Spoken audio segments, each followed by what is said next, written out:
Friends ನೋಡಿ, ನಾನು ನೆನ್ನೆ ಅಷ್ಟೇ ಒಂದು ವಿಡಿಯೋ ಮಾಡಿ ಹೇಳಿದ್ದೆ, ಈ ಆನೆಗಳು ತುಂಬ ಡೇಂಜರ್ಸ್ ಆನೆಗಳು. ರೋಡ್ ಸೈಡಲ್ಲೇ ಇರ್ತವೆ. ನಮ್ಮ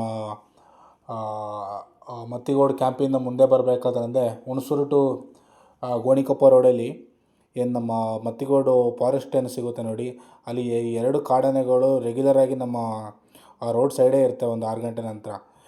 ನಾನು ಲಾಸ್ಟ್ ವೀಡಿಯೋದಲ್ಲಿ ಒಂದು ಹಾಕಿದೆ, ಈ ಎರಡು ಆನೆಗಳು ರೋಡ್ ಮಧ್ಯದಲ್ಲೇ ಜಗಳ ಮಾಡಿಕೊಟ್ಟಿರ್ತವೆ. ತಿರ್ಗಾ ನೋಡಿ, ನೆನ್ನೆನೂ ಕೂಡ ಅದೇ ರೀತಿ ಒಂದು ವಿಡಿಯೋ ಸಿಕ್ಕಿದೆ.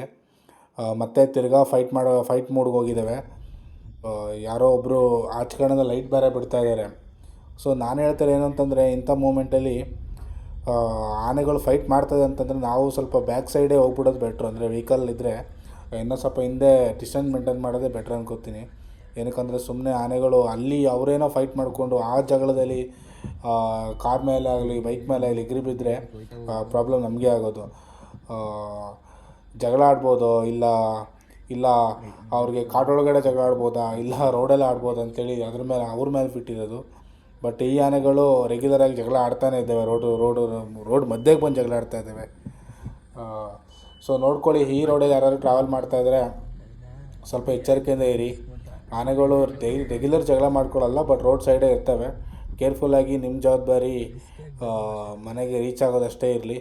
ಸುಮ್ಮನೆ ವೀಡಿಯೋ ಎಲ್ಲ ಮಾಡೋಕ್ಕೋಗಿ ರಿಸ್ಕ್ ತೊಗೋಬೇಡಿ. Thank you. ಆಯ್ತು